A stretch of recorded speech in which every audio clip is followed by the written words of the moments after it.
Hello everybody! My name's TheMeepBox and welcome back to Ship Kit. A little preface before we start here.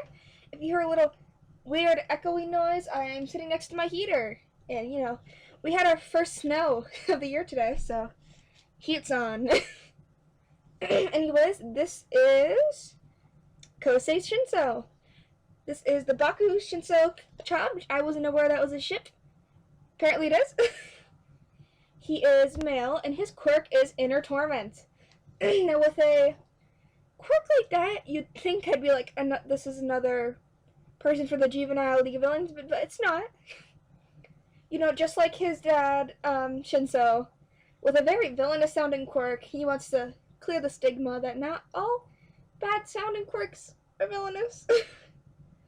So with Inner Torment, pretty much okay, this is gonna sound really bad. He can pretty much slightly break someone's organs. That's why it's called Inner Torment. He can like slowly start exploding the cells within like an organ for a torture method. Drastic times for drastic measures. He's more of an interrogation hero than conflict. Well, he could do conflict, but he'd rather not kill. He's a very with a quirk like his though, it's kind of ironic, but I have a feeling he'd like be really bad with blood, like really bad with blood and like surgery and all that. He goes to UA. He's very calm though. He's one of those like too calm people. He's a hippie.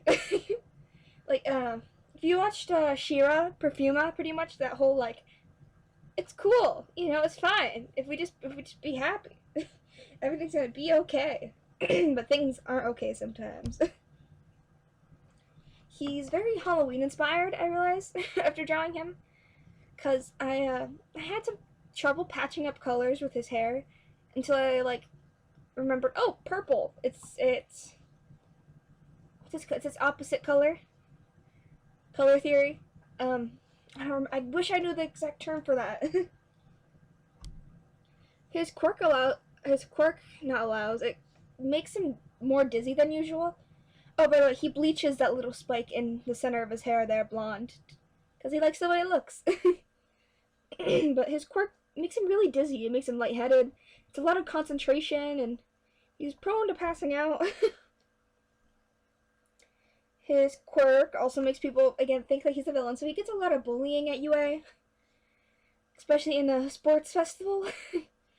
I imagine in the sports festival in the Ship Kids universe, he would have gotten into like the battle portion, and seeing a child like writhe in agony on the floor because his organs are being ripped apart isn't good. But like he didn't really know he was doing that wrong because he's also not really that smart. Like, he can't really read the room that well. When people were cheering, well, he thought people were cheering, but in actuality they were like yelling and screaming and like, oh god, what are you doing to that kid? Anyways, I'd imagine he wouldn't necessarily be a big hero. Aesthetically wise, good hero. I'm not really sure what I based his costume off of. I thought he could be very flowy, but also like a skin-tight suit. It fit in my mind. He's also very smiley with that hand gesture. I should have expanded the hand more so it's more like smile. I did a hand gesture with my hand, but I realized you can't see that. It's like when people put their face up to their hand to signify like a smiling motion. Also, he's named Kosei because I was watching Your Lie in April. So Kosei. Moving on, this is Barry Ashido. The OchaMina kid, which I also wasn't aware that's a ship, but it makes sense. She is female, and she goes to Ketsubatsu Academy, which is the one you see from when they're getting their hero licenses. I can't remember the name of some of the characters in it.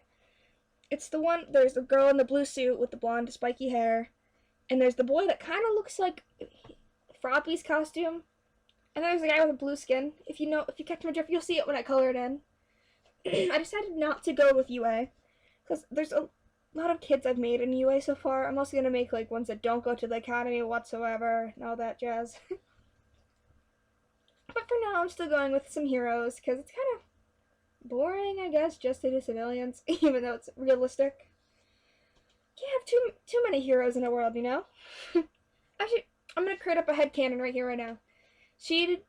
We see a lot of heroes in Japan, but like we never really see heroes in other places. In the movie, you see American heroes, but you know, she goes to France. She's a French hero after when she graduates. She goes and studies heroism abroad in France. Her quirk is liquid manipulation because, you know, Ashido. I mean, why do I call her Ashido? It's Mina. Mina creates that slime with her hands.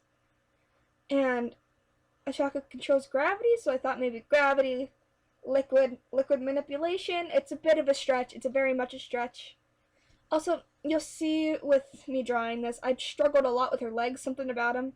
And the shoes. I gotta confess, I just kind of copied over Kosei's shoes because they were giving me a hard time. So she's got Kosei's shoes. I'm sorry. It's my own art.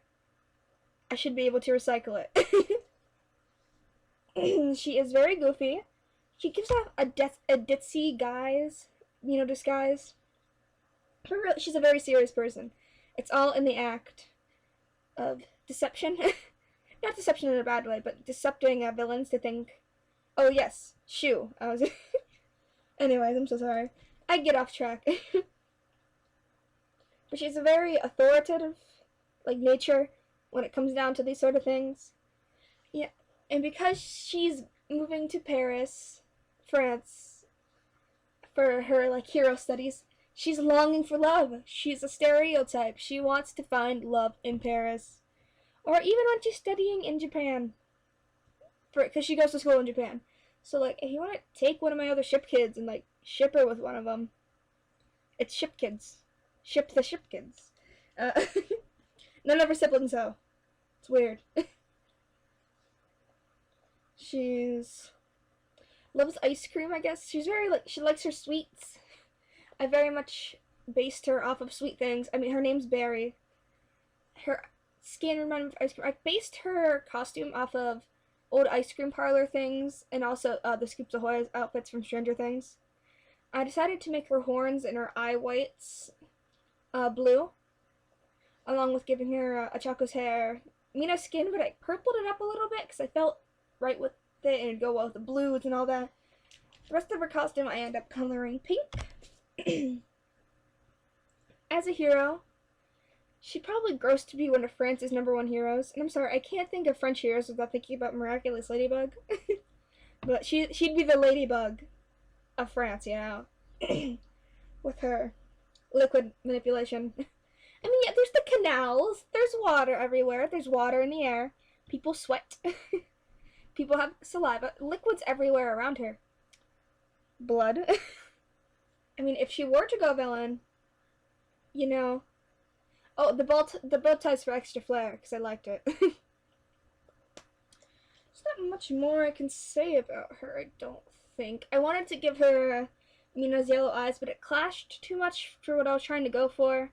So I just went with Achako's brown eyes. In a way, I did Achako's cheeks, but I've just been shading all of my ship kids' cheeks like that because I think it's adorable. Her shading's a bit dark on this piece, but I kind of like it, so I think I'm going to continue shading her darker. Because it fits with her, I think. With all of her bright colors, it kind of offsets it, and I like it. Anyways, we should be moving on now to... No, this is Sora and Kataro. Like, what? 2 names? Yes. And these are the ShigaDabi twins. I wanted to do a set of twin kids. I also wanted to do kids because I started reading the manga. And Eri is a baby! I can't wait to see her in the anime. But it's so sad, and I hate it. Overhaul needs to die in a ditch. I love his character design, but he's a terrible person. I'm not going to spoil anything for people that don't know, but if you know, you know, you know? That's a lot of no's. So, Sora, which is the tiny one on the left here. Oh, they're twins, but they are not identical. They're fraternal twins, so they look a bit different. They also have different quirks. But Sora's quirk is cremation from Dabi. You know, that fire quirk, but he's really weak. He can't control it well. they're forcing him to use it within the League of Villains, and he can't, and it's like slowly destroying him. And very much like the way Eri has been abused within, oh god, I don't know how to pronounce it. I'm just gonna say the Yakuza, because that's how it's also referred to within the manga. He's hurting a lot. He wants to get stronger. He really wants to prove himself like his brother's proving himself. But he doesn't want Kotaro hurt, and he doesn't want to hurt anyone. He, like, I have a feeling, like, the League of Villains would probably test on animals first for quirks, which is, it's horrible to say. But they're villains. They commit murder every day. So maybe they'd have them practice on, like, animals, and he doesn't want to, and it's a big struggle breakdown. His arm recently has been permanently scarred along with his other arm. That's why it's kind of wrapped up. On the other side here, we have Kotaro, who has the quirk of disintegration. I think that's what Tomura's quirk is called. Don't quote me on that. He is planning to escape with his brother. He wants to be a hero. He wants to use his quirk for good because he's seen Endeavor and Todoroki on TV, so he's like, I want to do that. He wants to save his brother more than anything over the world. And he's tired of being the Rock and everything. He wants to live free outside as normal kids. They've actually never been outside, I think. From my headcanon, they would never be outside. Maybe like a dark alleyway at night where there's no children playing. It's very sad. But he also refuses to hurt anybody so far. And the League of Villains is getting really, really mad about it. These are two really sad people. I'm sorry I'm ending this on a sad note. Oh, jeez. Oh, also, Kotaro, that's the name of one of Shigaraki's family members. I'm not sure which. But thank you all for listening so much. I'll see you guys next week. Bye-bye.